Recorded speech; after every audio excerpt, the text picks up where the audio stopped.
Alô? Boa tarde.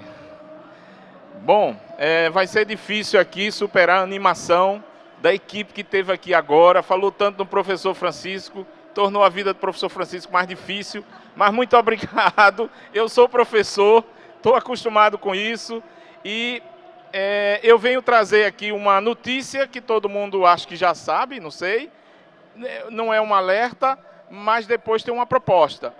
É que os novos robôs humanoides estão chegando porque no passado isso já mostrou recorrência de que a gente ia chegar na fase dos bons robôs humanoides e a gente teve descidas e subidas assim como carro elétrico e eles estão voltando, né?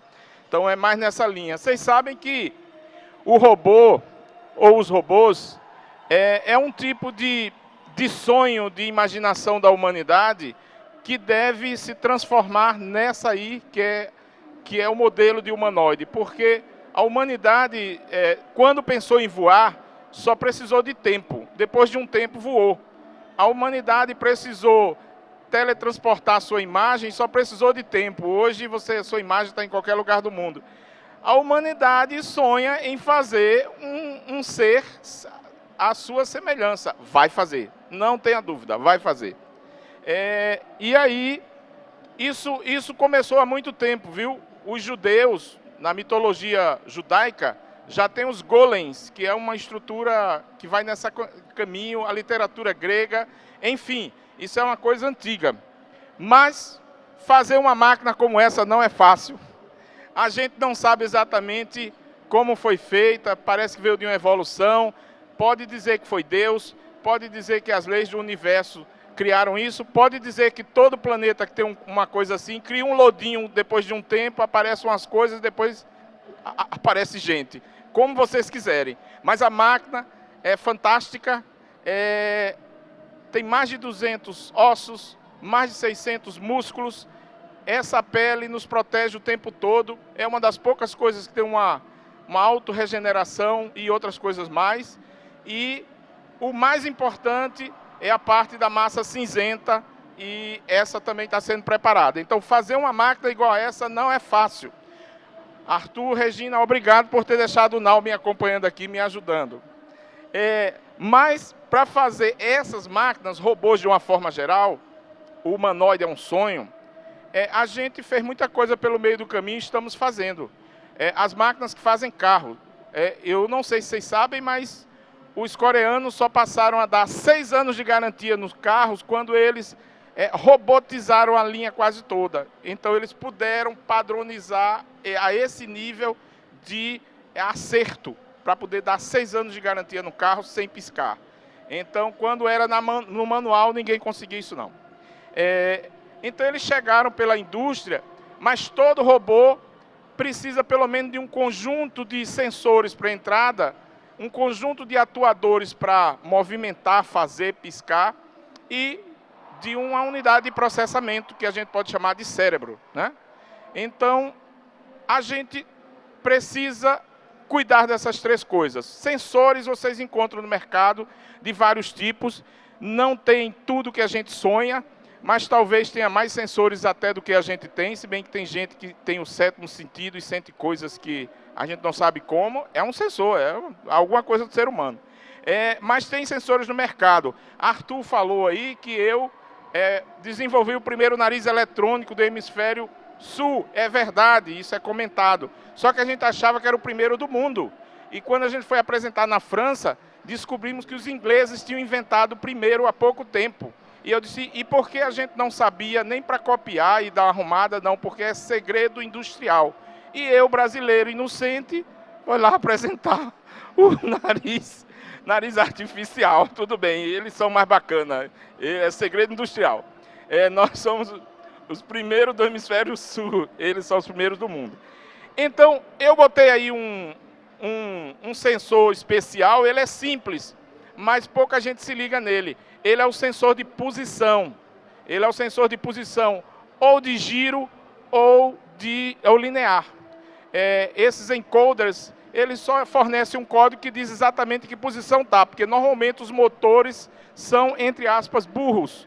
Eles não sabem muito bem o que é que estão fazendo, eles só giram.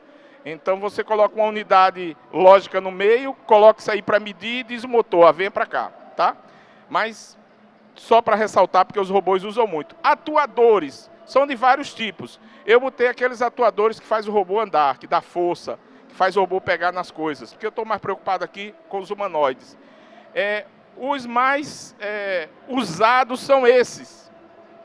Mas são mais usados, os campuseiros que estão aqui, devem também ter uma inclinação de querer usar aquele primeiro, porque ele já sai direto dos bits e bytes da sua programação para o hardware, e do hardware já entra direto em algo que é similar, que é da mesma linha, que é da mesma energia elétrica no motor. Mas os mais interessantes para esses novos humanoides que eu estou falando, que estão chegando, são esses daqui. Porque eles ainda são baratos, quer dizer, eles estão se tornando ainda mais baratos, são os pneumáticos a ar, pequenos. E eles têm uma dinâmica de movimento que lembra os nossos músculos. Então, os robôs feitos com motor elétrico, às vezes você faz e ele fica assim.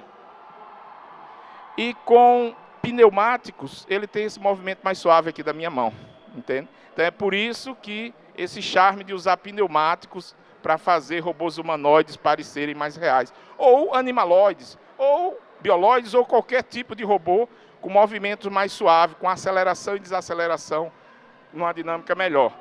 Os músculos artificiais são feitos de várias formas.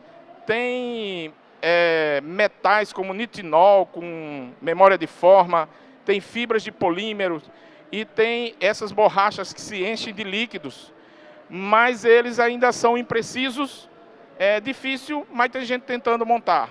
Os piezoelétricos só para coisa muito pequena, os hidráulicos, muita força, mas eles ainda são um pouco mais brutos, assim, ligando um pouco aos movimentos do motores elétricos. Tem ainda solenoides e tudo mais, mas a categoria é a seguinte: os dois mais usados, e esse aqui é o mais usado de todos, né? E um problema importante na robótica, problema isso, viu? Está sendo resolvido. Energia. Quando eu montei os primeiros robôs, os mais interessantes que eu acho que eu consegui montar com equipe, com o tempo eles apresentavam algum problema e diziam, não é possível, o meu programa está correto, não, vamos tentar, vamos ver. A gente demorava para adivinhar que a queda de energia provoca em pontos diferentes do robô, sensor, motor, coisas diferentes, como a gente, onde o sistema imunológico sofre aí por algum mal e a gente começa a sentir coisa maluca. E depois a gente descobre, é energia. Eu acho que alguém falou isso aqui no momento. Então, é isso mesmo. Energia é um problema. Só que agora, com o desenvolvimento das baterias que permitem que os carros elétricos possam andar mais soltos por aí, a gente também leva isso para os robôs. Está muito melhor, mas ainda é um problema. Vocês sabiam que para resolver esse problema a gente tem robô movido a gasolina? Eu mesmo, era um sonho lá na época que eu fazia isso, botar um motor a gasolina no robô. Pelo menos eu não precisava ter esse problema de bateria, né? Então o robô só precisa de um propulsor. Se é a gasolina, se é combustível de foguete, não interessa. Se é elétrico, como for. Então tem robô a gasolina, viu? E dos famosos. É que vocês talvez não tenham contato. Agora, uma coisa que eu reclamo é que eu não sei porquê, foi abandonada uma coisa maravilhosa que está na engenharia mecânica. Eu não sou engenheiro mecânico, eu sou físico. Mas a engenharia mecânica tem coisas maravilhosas. E você montar mecanismos, descobrir coisas diferentes, como fazer certos movimentos, como fazer funcionar, eu acho isso muito importante. E a mecânica, ela parou um pouco. Porque o cara pega um motor elétrico, junta com o hardware e com o meu programa aqui, que eu sou muito bom de programação, e eu resolvo tudo. Resolveu, não preciso muito do mecânico, não. Eu acho até que esses caras chatos da mecânica nem venham para cá, que eu mesmo sei montar. Bota as rodinhas e resolvido. Mas a mecânica é chave nesse processo e muito importante, porque eu mostrei para vocês ali uma máquina de mais de 200 ossos, mais de 600 músculos, que precisa funcionar bem. A mecânica tem que resolver essas coisas todas. E essas máquinas não têm nem energia própria, Nem essas máquinas têm processador, nem essas máquinas têm, como é que se diz, nada de eletrônica. Elas são puramente mecânicas e elas podem fazer coisas que parecem mágicas.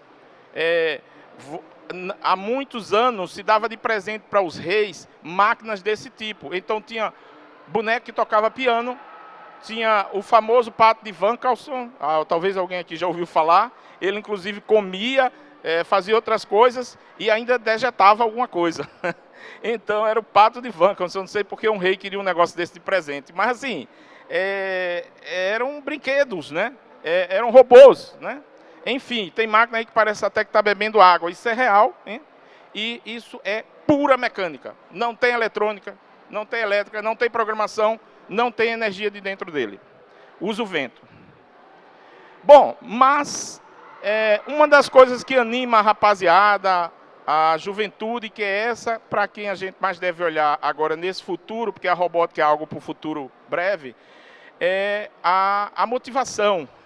E acho que um dos bons pontos para motivação, se vocês pensarem em montar algum projeto de robótica para criança, na educação, invista um pouco nos torneios. Eu não vou nem chamar de competição. E se alguém disser assim, mas torneio é uma coisa que torna a criança muito competitiva e tal, você diz, tá bom, eu pego aquelas que não gostam muito de competição ou não faz bem, e eu falo da robótica de outro jeito. Mas aquelas que gostam e querem, eu boto lá na competição. Porque eu vou te falar, viu, é combustível de foguete. Então é bom. Esta competição aqui, eu acho que alguns de vocês já ouviram falar e talvez já tiveram lá, a RoboCup, né? O Brasil teve resultados muito bons. O Recife, por 2 vezes, foi 8º lugar. Mas, assim, com as crianças que não tinham o que comer, 8º lugar. Por isso eu gostei da história que Arthur falou aqui. E são muitas crianças, são quase 100 mil. E a gente bota robótica para todo mundo. Agora, claro, só pratica quem quer, só faz quem quer, é o professor que quer. Igor é um cara aqui da equipe de robótica. Por favor, levanta aí, para as pessoas saberem que você não está aqui comigo na área. Mas Igor foi da nossa equipe, brilhante, e a gente conta muito com os estagiários da universidade para esse desenvolvimento, porque os professores não vão conseguir fazer tudo. Então, a RoboCup, ela tem todo esse motivo aqui bonito aqui embaixo, mas ela nasceu colocando um desafio muito importante. É que em 2050, está lançado o desafio, vai ter a Copa do Mundo da gente com os robôs. E aí, quem encara essa perna de titânio? Então, tá certo isso. Os japoneses estabeleceram isso lá na primeira RoboCup. E a gente está nesse caminho. Então, tem muita gente fazendo humanoide. Não é para essa Copa, não, mas a ideia é que chegue lá. O evento vai evoluir para lá. Então, o desafio continua ano a ano sendo repensado e balanceado aí. Inclusive, eles deixaram essa frase aí no site deles, lá em inglês, como uma frase de inspiração. Eu achei que era a meta. Eles mudaram e botaram o sonho, né? Não botaram a meta, o sonho, mas é por aí, tá? Enfim, e lá no Recife, essa é a Campus Party Recife, que tiveram algumas edições. Eu não sei se essas crianças são nossas, das escolas nossas, elas programam esses robôs. Eu não sei se vocês sabem, mas Campus Party Brasil só tem aqui em São Paulo, né? E aí foi um pedido a São Paulo, por favor, vem aqui ver o governador, para que uma segunda cidade no Brasil pudesse ter Campus Party. Foi uma confusão danada, falaram aqui com os chefões, Francesco, não sei quem. E aí conseguiram, tiveram apoio da Vivo, e aí a Campus Party passou a ir para mais uma cidade no país, não era permitido. E essa é a de 2015 no Recife, e essa abertura está sendo feita com os robôs Now, eles estão aí fazendo uma alegoria. Enfim, tem toda a parte que as crianças tiveram que se preocupar de sincronização, né? Isso também é importante. Aí vocês vão ver gente da Campus Party aí, mas eu vou passar para vocês conhecerem outros robôs. Para mim, esse é, para a educação, o mais fantástico. Não encontro outro mais adequado para a educação em relação a ser recurso didático. O Nau, ele tem tudo que você precisa quase que no humanoide hoje, nesses 60 centímetros deles, e você não precisa construir um Nau. E é muito difícil você fazer um robô humanoide, tem que fazer ele ficar em pé e ainda tem que fazer ele andar. E não cair. E se cair, se levantar. Então, assim, é difícil. E o Nau tem tudo isso e ele chega nessa rede de educação e as crianças só precisam aprender a programar. E tem uma parte da programação que é extremamente interessante, especializada, que é o seguinte: você, quando programa o Nau para fazer alguma coisa, você tem que lembrar que ele vai se comportar um pouco como gente. Então, se ele for falar e ele só falar assim, ninguém vai querer ouvir o Nau, nem parece que ele está fazendo a tarefa correta. Então, ele fala mexendo com as mãos e tudo, toda essa preocupação você precisa ter.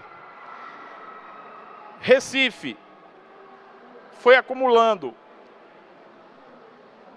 através da SOMAI, graças aqui ao trabalho feito com a SOMAI, o Recife tem hoje 42 Naus, eu acho que é a instituição que mais tem Nau.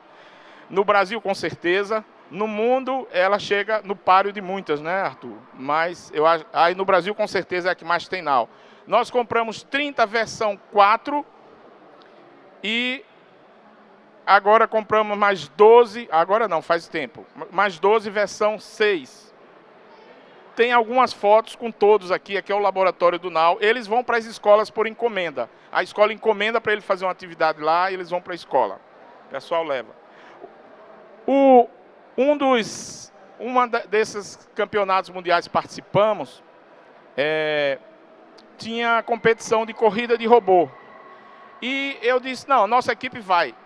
Só que aí a nossa equipe com estudantes e os estagiários leram rapidamente o material em inglês e disseram, tá difícil, professor, porque tem isso, tem aquilo. Vieram para a minha sala, para o meu quadro, a gente usou a questão do olho, da visão de máquina estereoscópica do Nau, que vê 3D, que localiza coisas com uma certa precisão e tudo mais.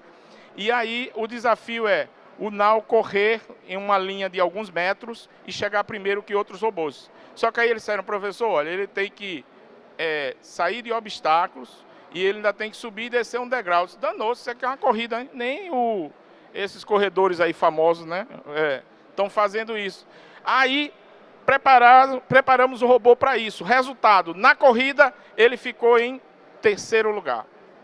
Não ganhou o primeiro. Primeiro, acho que não ganhou o primeiro.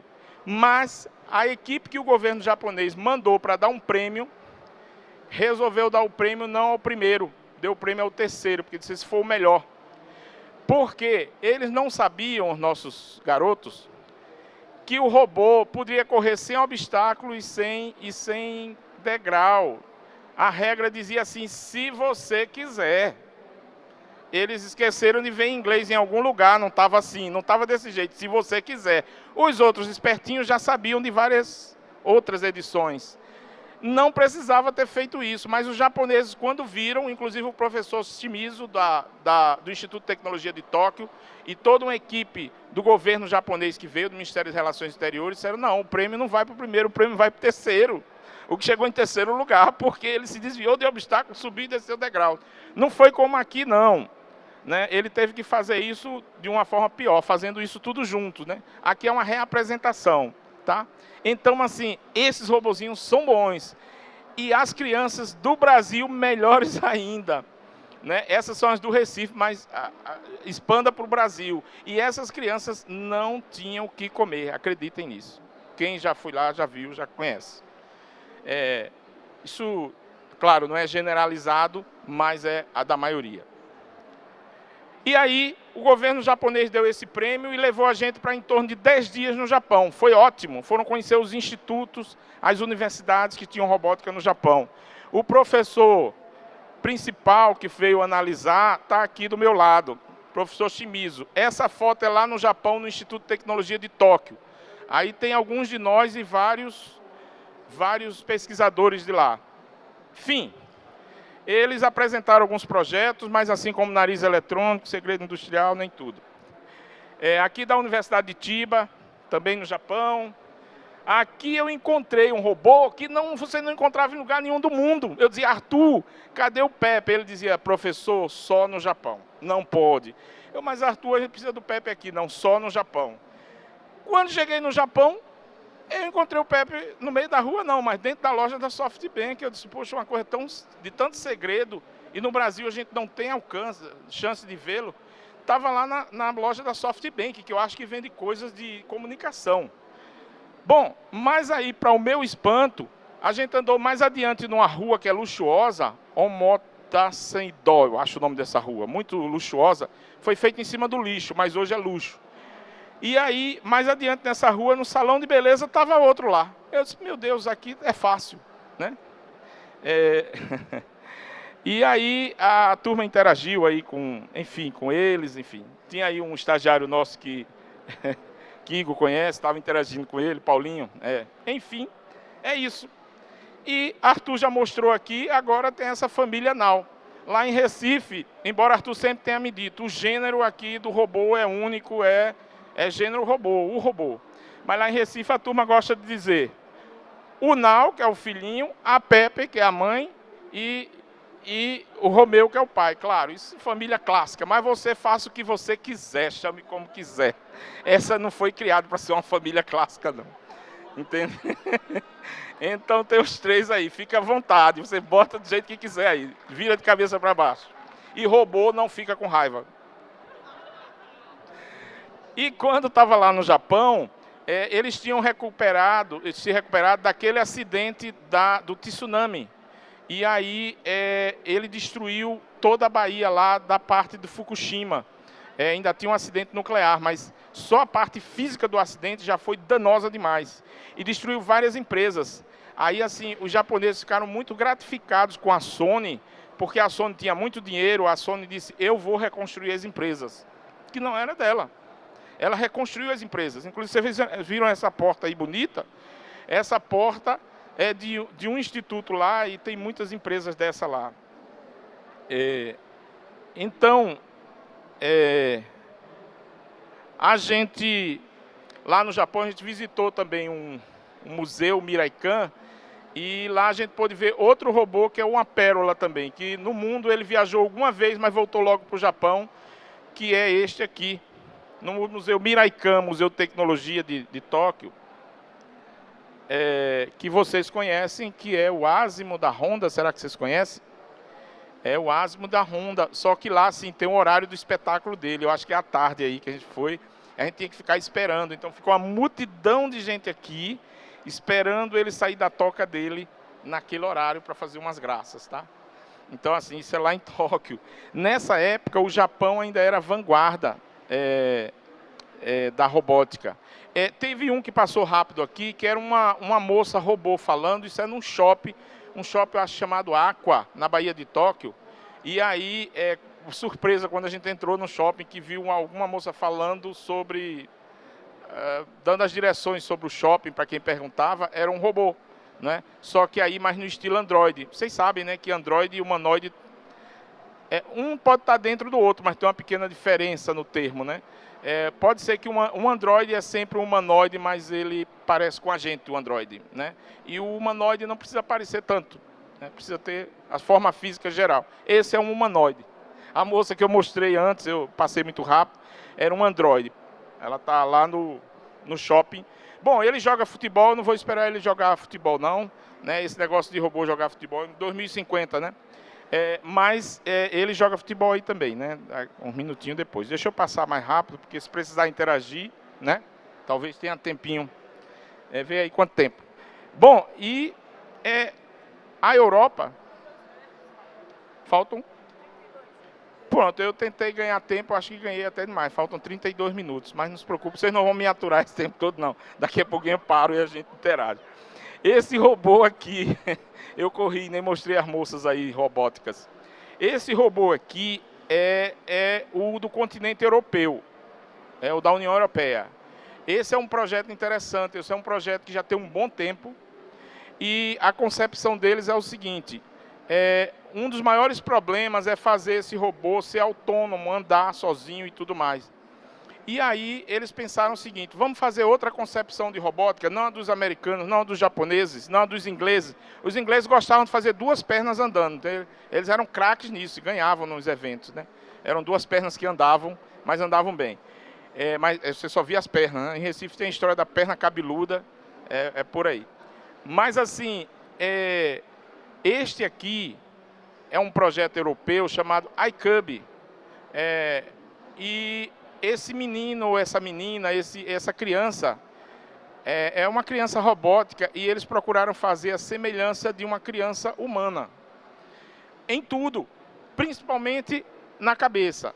Então, assim, em princípio, ele aprende tudo por observação e por repetição ou por experiência dele mesmo. Ele não é como aqueles outros robôs que você vira, um Asimo e tudo mais, que injetam na cabeça dele tudo e ele já sai com tudo pronto. Não. Esse ele sai com alguma coisa pronta, ele tem um software base e ele tem, por aprendizagem artificial, né, por inteligência artificial, ele vai aprendendo a fazer coisas e depois que ele faz, você diz para ele, algo do tipo, beleza, fez direitinho. Então ele guarda mais aqueles pesos, né? Não estou dizendo que a rede neural é um pouco mais complexo, mas ele guarda mais aqueles pesos e diz, pronto, fiz melhor, vou melhorando isso aqui. Quando faz ruim, já sabe que ficou ruim o que ele fez de diferente. Então, eles estão tentando isso. Acho que não andou muito. Uma época eles fizeram assim, cada país faz um pedaço, né? Mas a Itália faz praticamente tudo, a Itália.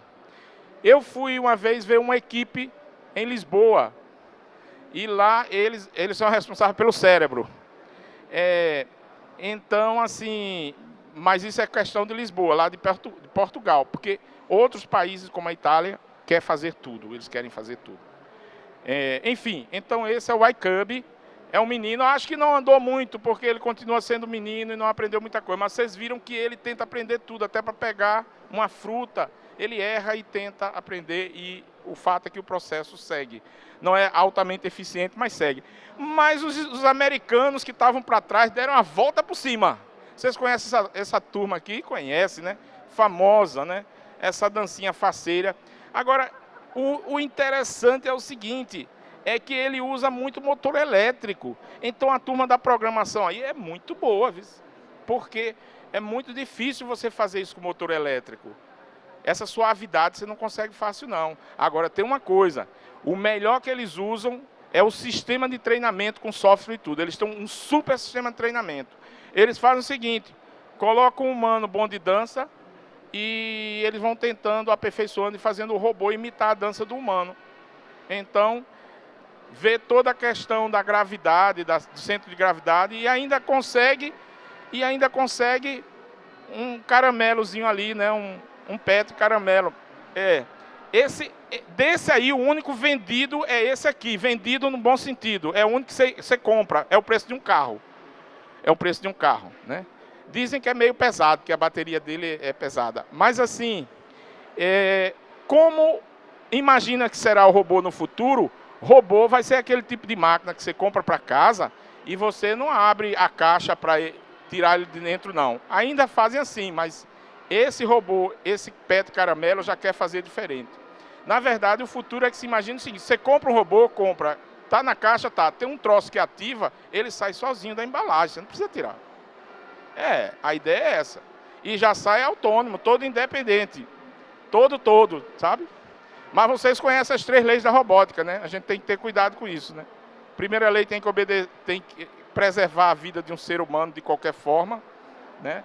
A segunda é que ele tem que obedecer às nossas ordens, desde que não fira a primeira. E a terceira, ele tem que preservar a própria existência. Custa caro, hein? Ele não pode se suicidar. Desde que ele não mexa na segunda nem na primeira lei, tá? Então, assim, eu não sei se esses de Boston já estão tão bem assim, mas os caras tiveram um certo cuidado. Mas eles pintam e bordam, tem até uma ema ali, né? Esses são muito bons, mas os americanos estavam perdendo, né? Os japoneses na frente. Então você compra esse cachorro aí, esse caramelo. E vem Elon Musk, um colega também colega não, né? Nem conheço, mas assim, um cara físico também, um físico, né? Estou dizendo, colega de profissão. E vem com essa, desculpa aí, macacada, né? Porque isso não é um robô. Isso é um ator vestido, né? Que palhaçada, né?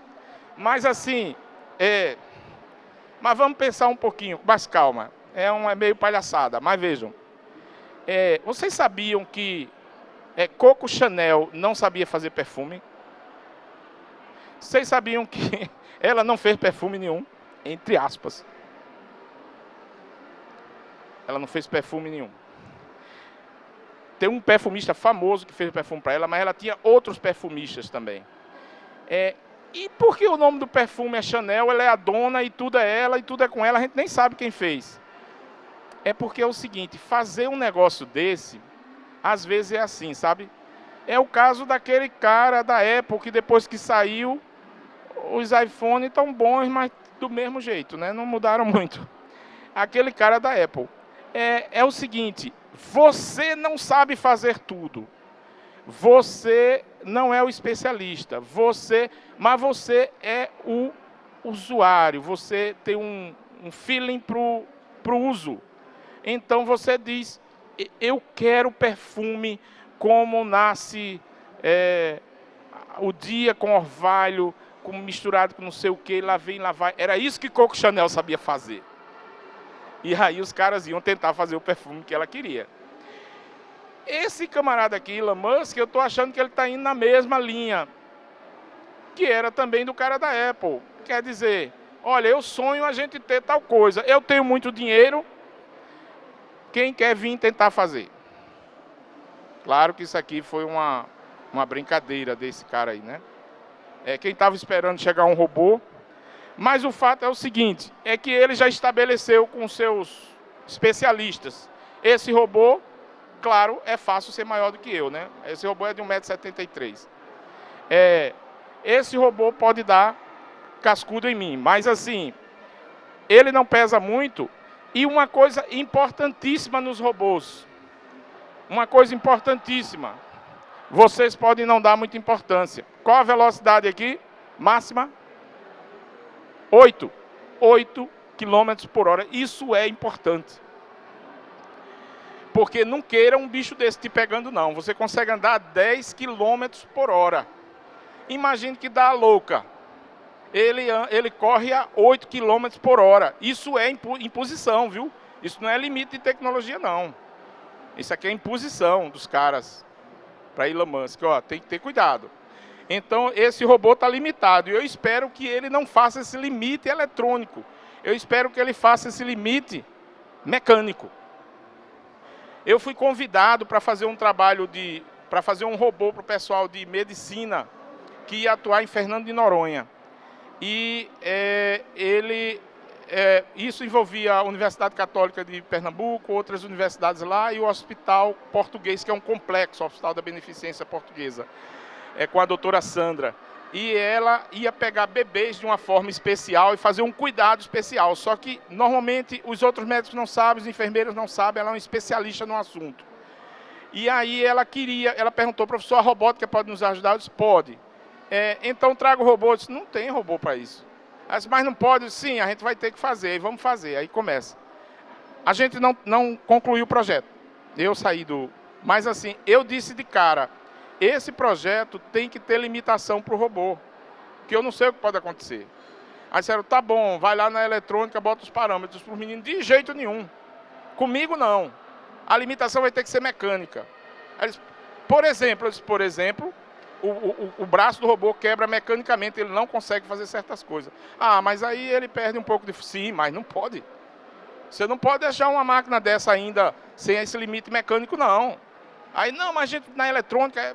Não confio não. Mecânica. Ainda. Pode ser que no futuro a gente deixe a eletrônica. Né? Bom, então esse cuidado aí da velocidade. Enfim, eu disse que a gente tinha mais de 600 músculos, né? E 200 juntas, sei lá o que, ossos. Elon Musk acha que vai dar um show com 40.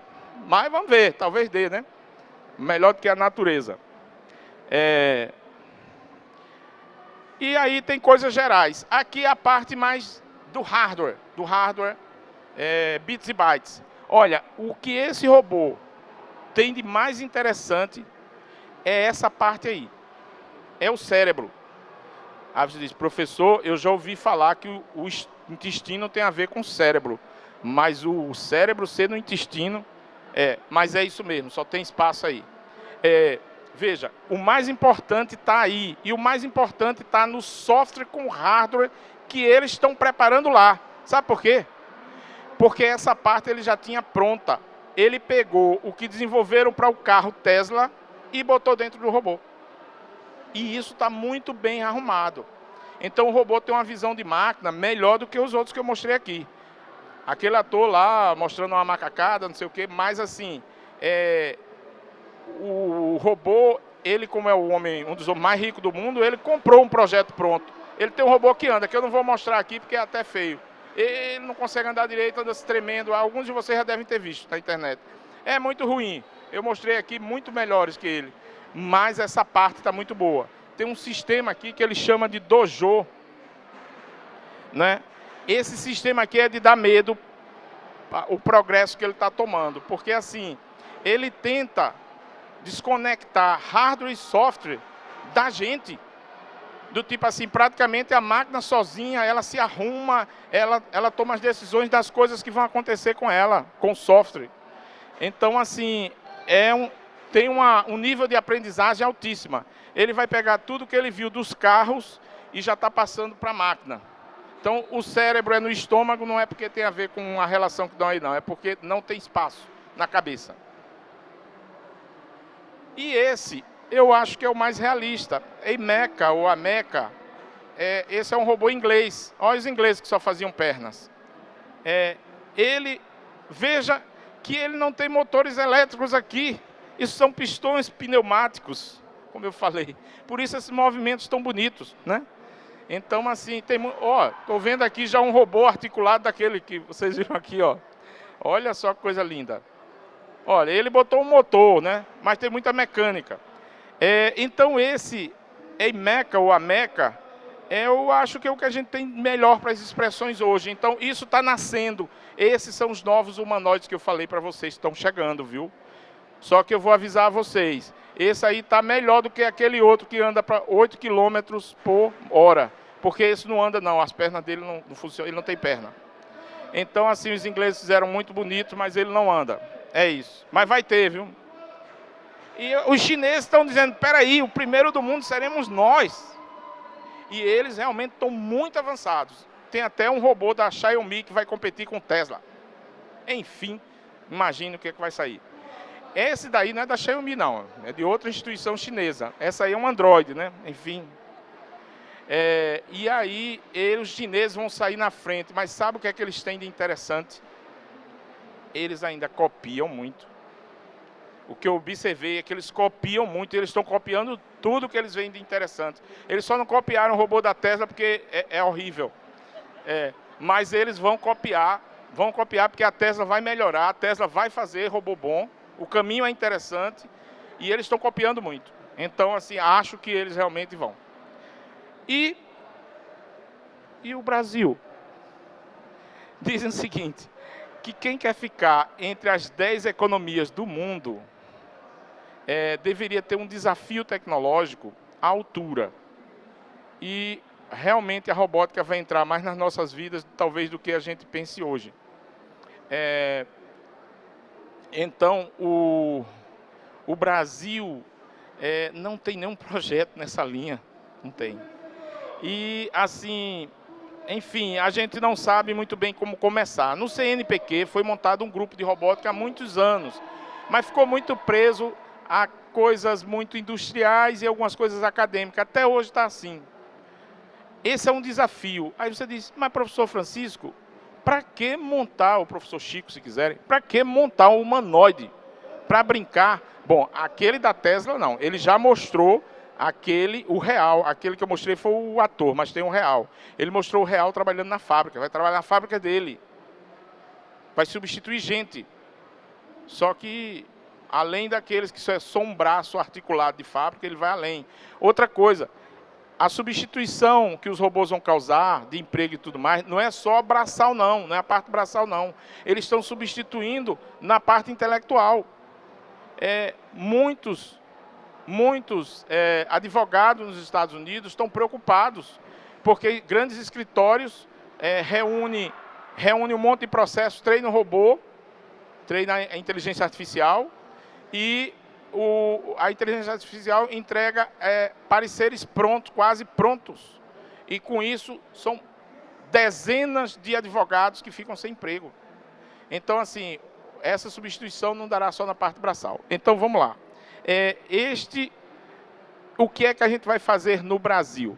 Pronto, agora sim eu tenho tempo. No Brasil, a gente não sabe muito bem o que vai fazer.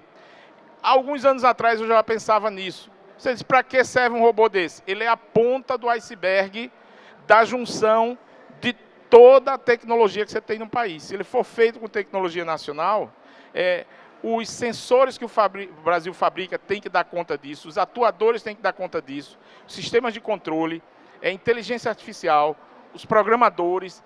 Então, ele soma uma quantidade gigantesca de tecnologias para ele funcionar. Então, o país que mostra, principalmente entre essas 10 economias, que tem capacidade de fazer um bom humanoide, ele diz, veja o meu estado tecnológico. O Irã, por exemplo, está avançando muito nisso. A Coreia também.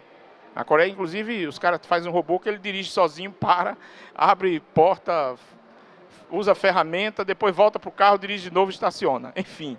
Mas, assim, eles estão tentando chegar nisso. Acho que a China vai na frente, se não houver um revés mais adiante.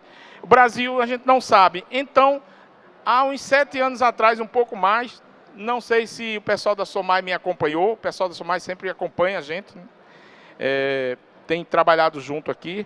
A gente estabeleceu no Recife uma meta.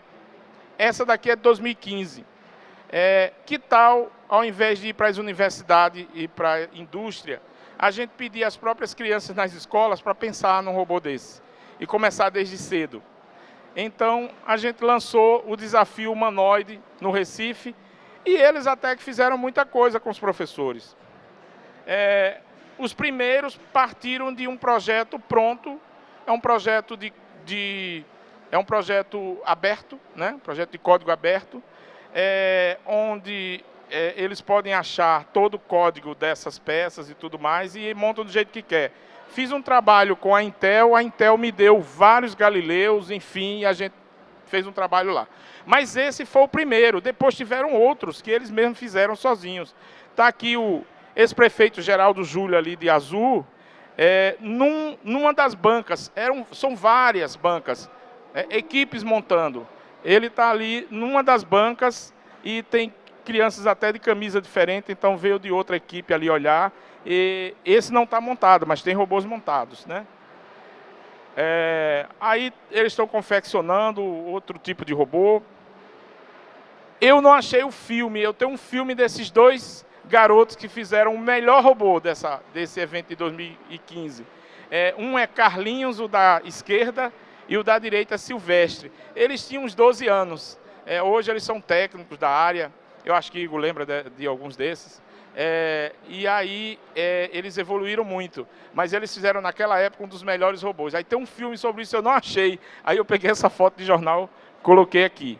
Então, assim, bacana, interessante. Isso é sinal de que o Brasil tem gente boa. E é só a gente trabalhar nessa linha. Era isso que eu tinha para dizer. Cuidado que eles estão chegando, mas a gente está preparado. E eu espero contar com os campuseiros aqui, campuseiras, para a gente também atuar nesse projeto. Vou peregrinar no Brasil, já falei com a SOMAI já assim, se interessou no assunto, desde cedo o Arthur se interessou.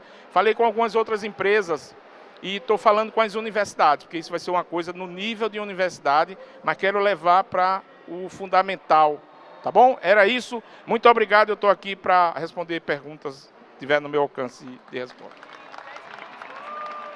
Estão me dizendo que tem 10 minutos para perguntas. Tem outro microfone para o pessoal?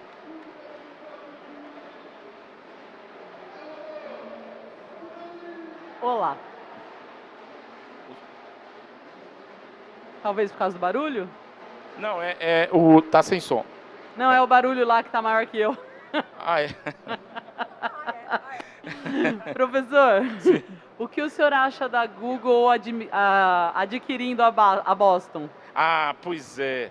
Olha, boa pergunta. Eu achei que isso ia dar uma explosão muito grande, porque assim, não era do Google fazer robô. Mas você sabe que já foi revendido. Já foi revendido, passou para a Hyundai, US$ 1 bilhão. 1 bilhão. Imagina o que eles vão fazer com isso. Esse robô com essa manha aí da sapatilha dele, eles são elétricos, tem muita parte elétrica. Eu fico impressionado, né? Aí eles foram, já foi vendido e já vende aquele cachorro. Só que os chineses já copiaram o cachorro e vendem muito mais barato. O cachorro custa o preço de um carro bom, viu? O cachorro é um carro bom, esse cachorro. Mas os chineses estão vendendo baratinho. Você compra até na Shopee, sei lá, AliExpress. Desculpe. Eu falei que o cachorro estava no Rock in Rio. Ah, o cachorro está fazendo o quê? Estava patrulhando. Patrulhando. Ah, muito bem. É uma das coisas que ele faz bem. Se você quiser, você adapta algumas coisas nele, inclusive um braço, né? Aí você faz umas coisas estranhas. Mas ele, pelo menos, parece um doguinho bonito, né? Assim, ele é todo retangular, mas não faz medo. Ó, vou contar uma coisa aqui antes da próxima pergunta. Vocês sabiam que na transformação de um humanoide parecendo um boneco, que tem cara de boneco, jeito de boneco, para um Android, no meio do caminho tem um estado do desenvolvimento, tem um estado estranho. Os japoneses têm artigos sobre isso, né? O sentimento de estranheza que um ser humano tem. No meio do caminho, eles chamam de poço da estranheza, uma coisa assim. Então, assim, eles têm cuidado com isso. Aí, às vezes, é melhor você fazer um robô desse, se você quer vender, logo como mostrando, olha, ele é um brinquedo mesmo, esse dog caramelo aqui, ele é diferente, né? Do que você tentar fazer muito realista, não conseguir, e ele parece uma figura medonha. Já pensou um cachorro querendo... Então, assim, é melhor esse doguinho. Era isso que eu queria dizer, Rico. Boa tarde também. Quando a gente trata muito da parte de tecnologia, a gente vê que o ensino da própria tecnologia se dá prioritariamente dentro de uma universidade. E quando a gente começa a trazer isso para o ensino fundamental e a trabalhar com as crianças a produção de conteúdo, principalmente produção de conteúdo que ela possa ser delimitada pela idade dela. Então, como é que o senhor pensa para encaixar uma produção de ciência e tecnologia para o pessoal infantil e trazer de alguma forma uma validação daquilo como produção científica mesmo? Tu consegue perceber alguma forma da gente ter esse ensino curricular dentro de sala de aula, dentro de um colégio, no qual isso seja validado desde um começo, assim, de um primeiro ano fundamental, segundo ano fundamental? Sim, Igor, eu tenho uma opinião sobre isso, mas assim, eu acho que a nossa escola ainda parece meio longe. Poderia ser feito rápido, mas é meio longe. Enfim, as crianças até parecem mais cientistas do que eu. A criança hoje, a de hoje, né, que não tem medo de quebrar a TV para entender alguma coisa, está melhor do que eu, porque eu sempre tive medo desde criança e continuo tendo, mesmo depois de saber abrir. E assim, essa curiosidade e esse intento de mexer e entender, ela já tem. Então, assim, nada melhor do que aproveitar isso. Mas aí a ciência ganha um viés burocrático, ela entra numa linha lá que você tem que fazer isso, se não tiver aquilo e não sei o quê, tem que apresentar um artigo e fazer não sei o quê. Não! A ciência diz que você só precisa ter curiosidade, entender, saber explicar, e o conhecimento está feito, né? Então, assim, o caminho já existe, mas acho que as escolas demorariam muito a ter esse tipo de metodologia, esse tipo de hábito. Porque aí o professor, em primeiro lugar, o professor tem que saber que ele não sabe tudo, enfim, tem que trabalhar com isso. E o professor teria que saber aproveitar isso da criança. Aí tem um lado difícil, porque o professor só tem 2 braços, um cérebro mesmo com 2 lóbulos, às vezes um conversa com o outro, mas assim, ele não é um polvo, né? Então, se você botar 30 crianças para ele cuidar desse jeito, ele tem dificuldades. Então, assim, eu acho que ainda é possível, Então eu prefiro que as escolas tenham uma certa condução do jeito que os professores ainda sabem fazer, melhorando um pouco, e faça com que as turmas produzam em grupos aficionados, em clubes, porque tem época na vida em que as crianças estão mais interessadas em teatro, tem outro grupo em robótica, tem outro grupo que quer cinema, e que pudesse fazer. E elas aprendessem isso nos seus grupos, e todos esses assuntos valessem para todos. Por exemplo, eu não sei se vocês sabem aqui, já que a gente tem alguém da área cênica, de artes, a robótica, entre aspas, nasceu na arte, nasceu na área cênica, nasceu no teatro. O nome robô vem daí, é um nome tcheco, robota, que funciona quase como se fosse um escravo. É isso. Então, assim, esse trabalho para fazer isso com a criança tinha que ser diverso e ela não sentisse que ela tem que pegar um fio da meada muito burocrático. Eu acho difícil porque a escola não vai mudar muito rápido, mas é um caminho. Eu acho que você consegue isso em algumas ilhas, a gente precisa aumentar. Você chegou a trabalhar com isso, acho que você chegou inclusive aqui. Então, assim, a gente replicar isso é difícil, mas a gente precisa. Eu ainda não vi esse meio de replicar. A gente fala, saiu do congresso, professor que nada, eu estou dando minha aula, eu tenho que fazer, enfim. Você teria que melhorar também a vida do professor, sei lá, agradá-lo. Precisa melhorar a vida do diretor e da diretora, porque também, senão ela não gosta muito, as coisas não vão funcionar. Então, assim, mas tudo tem que ser feito para a criança. Ela está abafada com isso. O sistema é esse, ela não consegue sair disso, né? Mas a gente também ainda não conseguiu uma escola muito melhor do que essa, como a que eu estou aqui com vocês. Os caras, do século XIX, essa é do século XIX, eu falando, vocês ouviram. Claro que tem perguntas, né? Sai um pouquinho do século XIX. Mas, assim, a gente ainda não conseguiu algo mágico melhor do que isso. A gente está no meio do caminho. Mas pegar exemplos como você já faz aqui, eu acho que a gente precisava ir replicando cada vez mais, melhorando. É isso. Difícil. Aqui do lado direito, prazer, meu nome é Matheus, sou estudante de Engenharia de Computação. Primeiramente, parabéns pela palestra. Eu queria entender, assim, minha pergunta é um pouco na linha dele, só que eu vou ter que modificar um pouco. Pelo que você falou, você sente um pouquinho de dificuldade cultural também. Ela chega a ser maior do que a dificuldade financeira para implementar o aprendizado de robôs para as crianças? Não, eu diria que não é maior do que a financeira, não, mas assim ela se equipara, então dá uma trava, né? Porque você pensa assim, eu não tenho dinheiro nenhum, mas eu resolvo a parte cultural. Dá para fazer alguma coisa? Dá, porque a gente viu ali palitos andando na praia com tecido, né? Tudo mecânico. Mas assim, são várias barreiras que vão matando um pouco a coisa. Agora, a parte cultural, o que chama atenção, talvez você queira chamar atenção para isso, é que ela às vezes é mais dura do que pedra, né? Para você mudar, para você quebrar. Porque isso faz parte de outras coisas que a pessoa tem na vida, né? Da religião, de como ela vê o mundo. Então, assim, e não há muita discussão sobre isso. A questão da própria vinda do robô e a parte cultural e ética e tudo mais. Por exemplo, essas máquinas matam gente? Podem matar. Não sei, a gente vai fazer para não matar, mas pode matar. Tudo isso precisa ser discutido. O robô nasceu na literatura, a robótica nasceu na literatura, no teatro. Mas, assim, essas coisas nunca foram muito discutidas. E lá ele mata, viu? Lá mata. O primeiro matou o filho do dono, do que criou. O Rossum criou robôs. O filho viu que era um negócio bom, criou um bocado e botou para ser escravo e fez fábrica e ficou riquíssimo. Os robôs se revoltaram e mataram o filho. Contei o final do filme, né? É isso, contar a história. Mas é uma história antiga. São os robôs universais de Rossum, a primeira onde surgiu a palavra robótica. E tem outras histórias que a gente sabe, né? Ou tem alguma história de robô que deu tudo muito bem aí com vocês? Pode ser que tenha. Mas, assim, a cultura também da robótica na escola tem uma trava da seguinte forma. Todo mundo acha que chega lá e diz assim, eu ensino o professor a usar robótica, a montar. Fala logo com o secretário de educação, eu ensino, não pode deixar. Você é bom nisso? Sou bom, ensino, deixa o professor.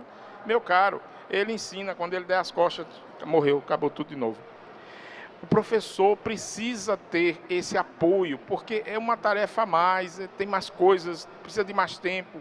Então o professor precisa ter do lado dele esse apoio, e o professor não é técnico em eletrônica, ele pode até aprender um pouco, ele pode programar, mas ele não é bom nisso. Então, tem gente que diz assim, que vergonha, o professor não sabe nem programar. Aí eu chego, Igor era estagiário lá, ele fazia muito isso.